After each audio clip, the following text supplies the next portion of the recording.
Chapter 7. The Tendency of the Subconscious is Lifeward. Over 90% of your mental life is subconscious, so men and women who fail to make use of this marvelous power live within very narrow limits. Your subconscious processes are always lifeward and constructive. Your subconscious is the builder of your body and maintains all its vital functions. It is on the job 24 hours a day and never sleeps. It is always trying to help and preserve you from harm. Your subconscious mind is in touch with infinite life and boundless wisdom, and its impulses and ideas are always lifeward. The great aspirations, inspirations, and visions for a grander and nobler life spring from the subconscious. Your profoundest convictions are those you cannot argue about rationally because they do not come from your conscious mind. They come from your subconscious mind. Your subconscious speaks to you in intuitions, impulses, hunches, intimations, urges, and ideas, and it is always telling you to rise, transcend, grow, advance, adventure, and move forward to greater heights. The urge to love, to save the lives of others comes from the depths of your subconscious. For example, during the great San Francisco earthquake and fire of April 18, 1906, invalids and cripples who had been confined to bed for long periods of time rose up and performed some of the most amazing feats of bravery and endurance. The intense desire welled up within them to save others at all costs, and their subconscious responded accordingly. Great artists, musicians, poets, speakers, and writers tune in with their subconscious powers and become animated and inspired. For example, Robert Louis Stevenson, before he went to sleep, used to charge his subconscious with the task of evolving stories for him while he slept. He was accustomed to ask his subconscious to give him a good, marketable thriller when his bank account was low. Stevenson said the intelligence of his deeper mind gave him the story piece by piece, like a serial. This shows how your subconscious will speak lofty and wise sayings through you, which your conscious mind knows nothing about. Mark Twain confided to the world on many occasions that he never worked in his life. All his humor and all his great writings were due to the fact that he tapped the inexhaustible reservoir of his subconscious mind. How the body portrays the workings of the mind. The interaction of your conscious and subconscious mind requires a similar interaction between the corresponding system of nerves. The cerebrospinal system is the organ of the conscious mind, and the sympathetic system is the organ of the subconscious mind. The cerebrospinal system is the channel through which you receive conscious perception by means of your 5 physical senses and exercise control over the movement of your body. This system has its nerves in the brain, and it is the channel of your volitional and conscious mental action. The sympathetic system, sometimes referred to as the involuntary nervous system, has its center in a ganglionic mass at the back of the stomach known as the solar plexus, and is sometimes spoken of as the abdominal brain. It is the channel of that mental action which unconsciously supports the vital functions of the body. The two systems may work separately or synchronously. Judge Thomas Troward says, "The vagus nerve passes out of the cerebral region as a portion of the voluntary system, and through it we control the vocal organs. Then it passes onward to the thorax, sending out branches to the heart and lungs. Finally, passing through the diaphragm, it loses the outer coating which distinguishes the nerves of the voluntary system and becomes identified with those of the sympathetic system, so forming a connecting link between the two and making the man physically a single entity. Similarly, different areas of the brain indicate their connection with the objective and subjective activities of the mind respectively, and speaking in a general way, we may assign the frontal portion of the brain to the former and the posterior portion to the latter, while the intermediate portion partakes of the character of both. A rather simple way of looking at the mental and physical interaction is to realize that your conscious mind grasps an idea, which induces a corresponding vibration in your voluntary system of nerves. This, in turn, causes a similar current to be generated in your involuntary system of nerves, thus handling the idea over to your subconscious mind, which is the creative medium. This is how your thoughts become things. Every thought entertained by your conscious mind and accepted as true is sent by your brain to your solar plexus, the brain of your subconscious mind. to be made into your flesh and to be brought forth into your world as a reality. There is an intelligence which takes care of the body. When you study the cellular system and the structure of the organs such as eyes, ears, heart, liver, bladder, etc., you learn they consist of groups of cells which form a group intelligence whereby they function together and are able to take orders and carry them out in deductive function at the suggestion of the mastermind, conscious mind. A careful study of the single-celled organism shows you what goes on in your complex body. Though the monocellular organism has no organs, it still gives evidence of mind action and reaction performing the basic functions of movement, alimentation, assimilation, and elimination. Many say there is an intelligence which will take care of your body if you let it alone. That is true, but the difficulty is that the conscious mind always interferes with its five-sense evidence based on outer appearances, leading to the sway of false beliefs, fears, and mere opinion. When fear, false beliefs, and negative patterns are made to register in your subconscious mind through psychological, emotional conditioning, there is no other course open to the subconscious mind except to act on the blueprint specifications offered it. The subconscious mind works continually for the common good. The subjective self within you works continuously for the general good, reflecting an innate principle of harmony behind all things. Your subconscious mind has its own will, and it is a very real something in itself. It acts night and day whether you act upon it or not. It is the builder of your body, but you cannot see, hear, or feel it building, as all this is a silent process. Your subconscious has a life of its own which is always moving toward harmony, health, and peace. This is the divine norm within it seeking expression through you at all times. How man interferes with the innate principle of harmony.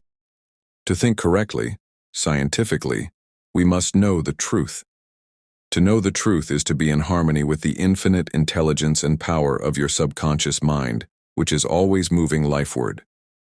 Every thought or action which is not harmonious, whether through ignorance or design, will result in discord and limitation of all kinds. Scientists inform us that you build a new body every 11 months. So you are really only 11 months old from a physical standpoint. If you build defects back into your body by thoughts of fear, anger, jealousy, and ill will, you have no one to blame but yourself. You are the sum total of your own thoughts. You can keep from entertaining negative thought and imagery.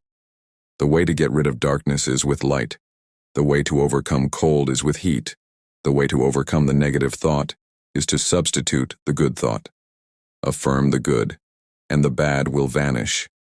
Why it's normal to be healthy, vital, and strong, it's abnormal to be sick. The average child born into the world is perfectly healthy with all its organs functioning perfectly. This is the normal state, and we should remain healthy, vital, and strong.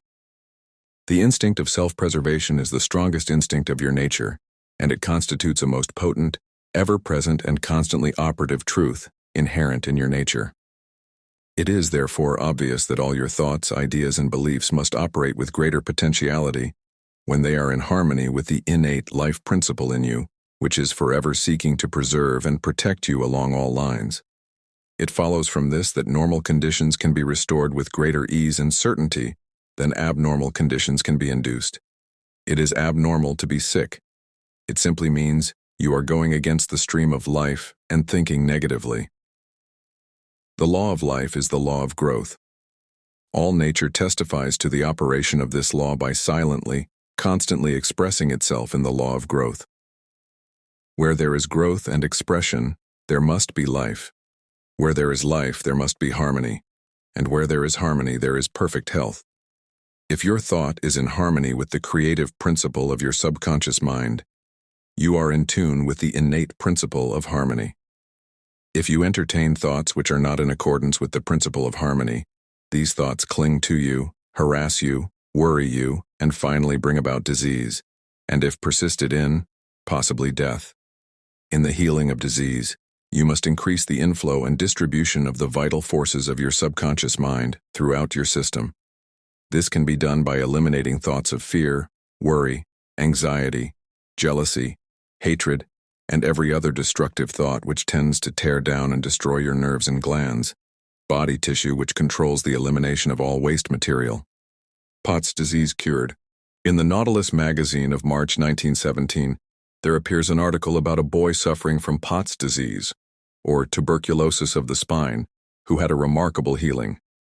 His name was Frederick Elias Andrews of Indianapolis, now minister of Unity School of Christianity, Kansas City, Missouri. His physician pronounced him incurable.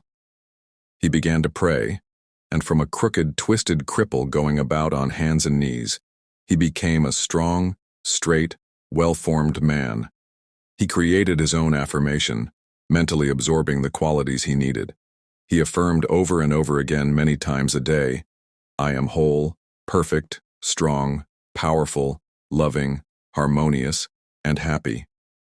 He persevered and said that this prayer was the last utterance on his lips at night and the first in the morning. He prayed for others also by sending out thoughts of love and health. This attitude of mind and way of prayer returned to him multiplied many times. His faith and perseverance paid off with big dividends. When thoughts of fear, anger, jealousy, or envy drew his attention, he would immediately start his counteracting force of affirmation going in his mind. His subconscious mind responded according to the nature of his habitual thinking. This is the meaning of the statement in the Bible, "Go thy way, thy faith hath made thee whole." Mark 10:52. How faith in your subconscious powers makes you whole. A young man who came to my lectures on the healing power of the subconscious mind had severe eye trouble, which his doctor said necessitated an operation. He said to himself, "My subconscious made my eyes, and it can heal me." Each night as he went to sleep, he entered into a drowsy, meditative state, the condition akin to sleep. His attention was immobilized and focused on the eye doctor. He imagined the doctor was in front of him, and he plainly heard, or imagined he heard, the doctor saying to him, "A miracle has happened." He heard this over and over again every night for perhaps 5 minutes or so before going to sleep. At the end of 3 weeks, he again went to the ophthalmologist who had previously examined his eyes, and the physician said to this man, "This is a miracle." What happened? This man impressed his subconscious mind, using the doctor as an instrument or a means of convincing it or conveying the idea. Through repetition, faith, and expectancy, he impregnated his subconscious mind. His subconscious mind made his eye. Within it was the perfect pattern, and immediately it proceeded to heal the eye. This is another example of how faith in the healing power of your subconscious can make you whole. Pointers to review. 1. Your subconscious is the builder of your body and is on the job 24 hours a day. You interfere with its life-giving patterns by negative thinking. 2. Charge your subconscious with the task of evolving an answer to any problem prior to sleep and it will answer you. 3.